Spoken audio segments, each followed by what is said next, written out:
Hi అండి. ఇక్కడ 32 size blouse అయితే మనము మార్కింగ్ చేసుకుంటున్నాం. దానికి బ్యాక్ నెక్ మార్క్ చేసుకోవడానికి వచ్చేసి 2.5కి పైన మార్క్ చేశాను. సో బ్లౌజ్ పొడవు 9 ఇంచెస్, పైన స్టిచ్చింగ్తో కలుపుకొని 1/2 ఇంచు 9.5 ఇంచెస్కి అయితే మనం మార్క్ చేసుకుంటున్నాము. సో 9.5 ఇంచుకి అయితే మార్క్ చేసుకోవాలి.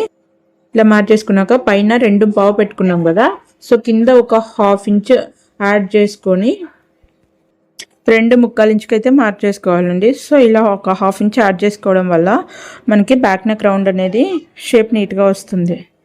ఇలా బాక్స్ షేప్ డ్రా చేసుకున్న తర్వాత మనము స్కేల్ యూస్ చేసి అయితే బ్యాక్ నెక్ రౌండ్ అయితే మార్క్ చేసుకోవచ్చు, లేదా హ్యాండ్తో అయినా మార్క్ చేసుకోవచ్చు. కానీ ఈ స్కేల్ అనేది బిగినర్స్కి చాలా బాగా యూజ్ అవుతుంది.